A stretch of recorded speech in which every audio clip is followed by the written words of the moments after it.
Hello and welcome back to the session on material handling and facilities planning. We are in the fifth module now. In the previous session, we have seen the selection and design of material handling system. In this session, we will see the selection of material handling equipment. Every material handling equipment possesses certain characteristics with respect to the type of material that is being handled by the equipment, then the type of movement of the equipment, then the amount of supervision required, then the path followed by the equipment, then the power required for operating the equipment and the speed with which the equipment is operated. So these are the characteristics of a material handling equipment. So if we consider the material that is being handled by the equipment, it can be bulk in nature or it can be packaged one.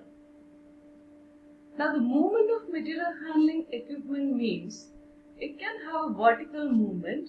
That means we have seen in the previous module, that is in the fourth module, we have different types of material handling equipment such as conveyors, then cranes and transportation truck and other equipments. So we have seen all this in detail in the fourth module. So vertical movement means we can have this belt, means conveyors, two conveyors will be having a vertical movement, and horizontal movement means we are having this truck that is having a horizontal movement, and combined movement means it can have a vertical or it can have a horizontal movement. For example, if we consider a crane, the crane will be lifting a material from the ground, that is a vertical movement, and then it will be transported to some other location and it will be placed.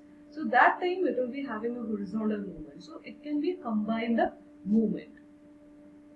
The next characteristic is the supervision required for the material handling equipment. Sometimes some equipment may need a close supervision and sometimes it will need only little supervision for some kind of material handling equipment, and some of them are automatic or semi-automatic.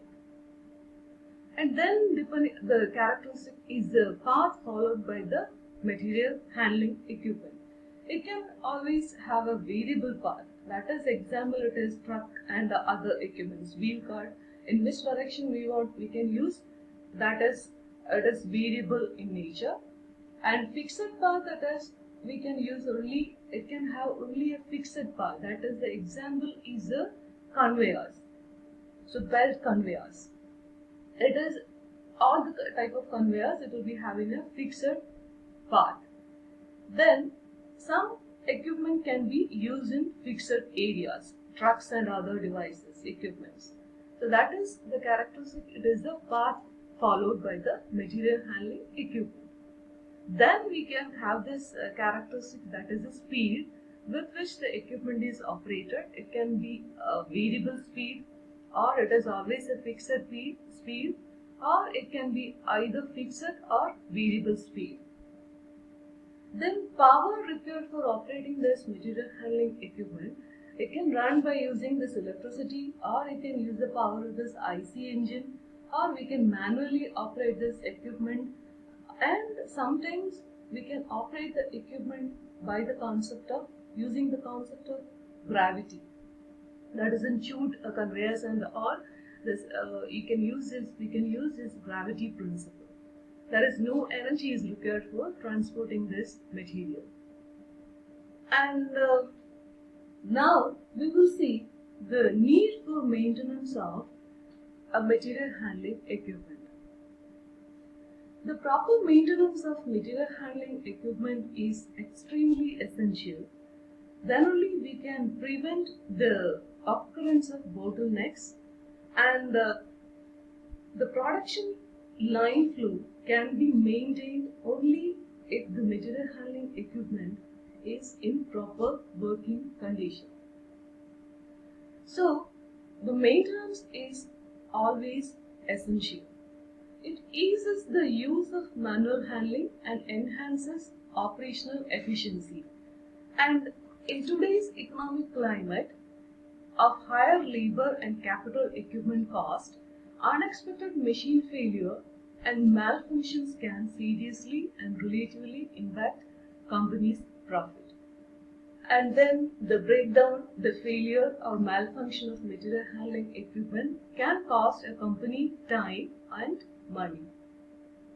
And the material handling maintenance program for material handling equipment will help to maintain the high efficiency and keep it in the running condition.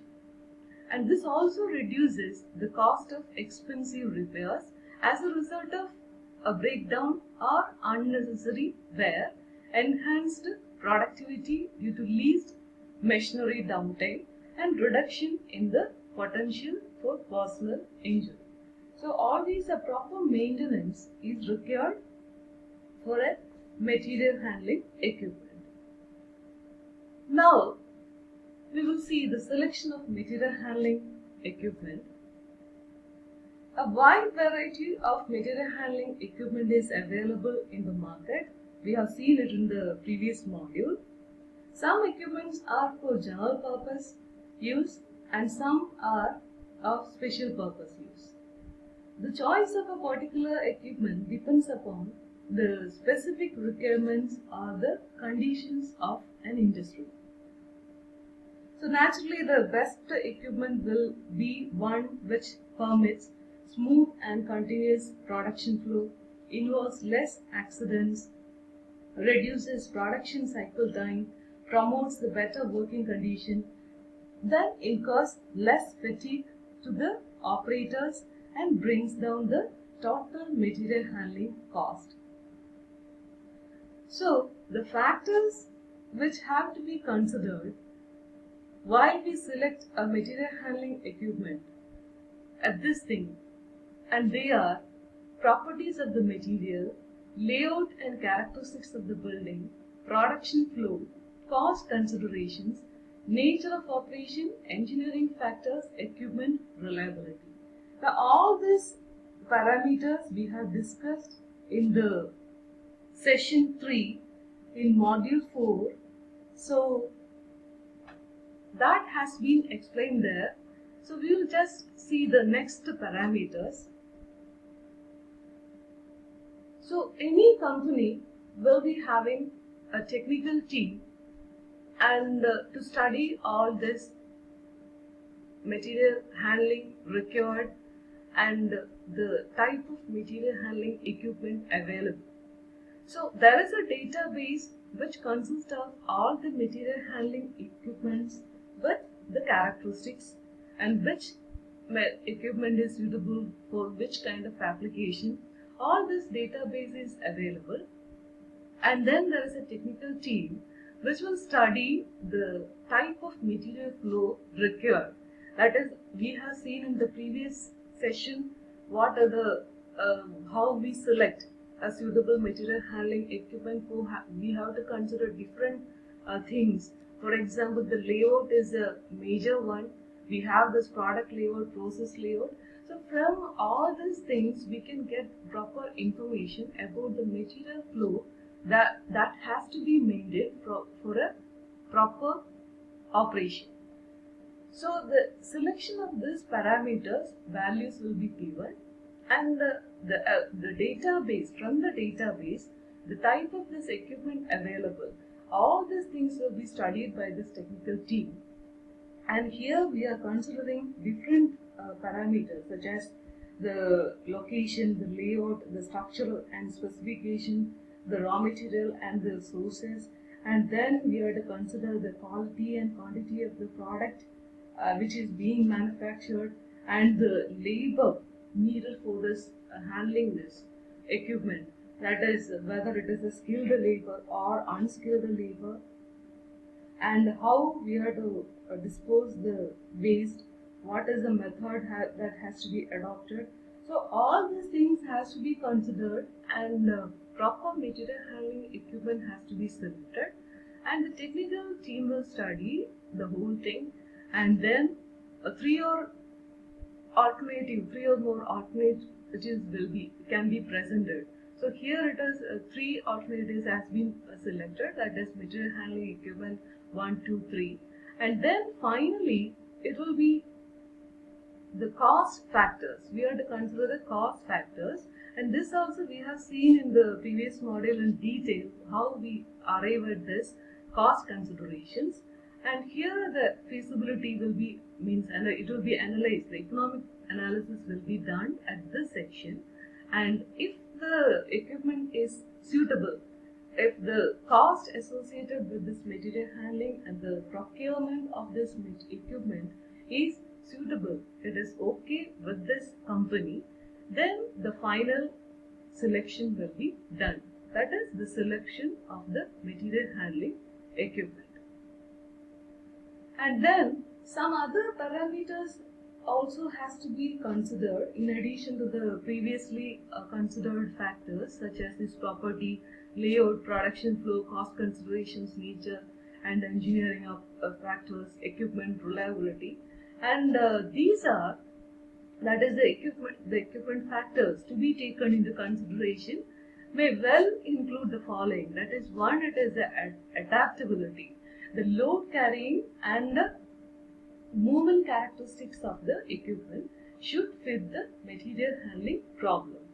Then flexibility, where possible the equipment should have flexibility to handle more than one material, referring either to class or size.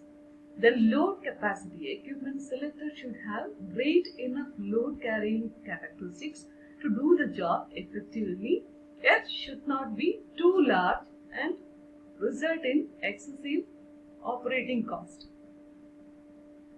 Then the power, it is enough power should be available to do the job.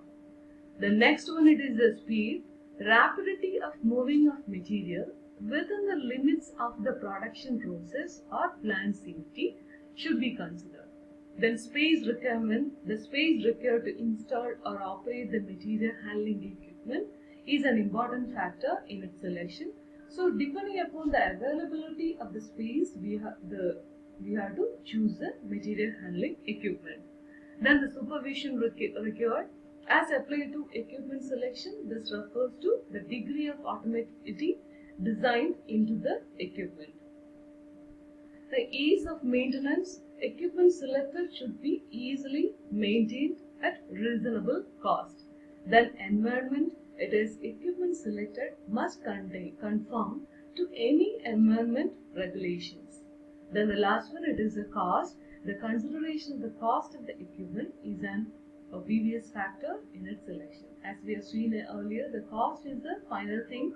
We have to consider that, and finally we will select the material handling equipment.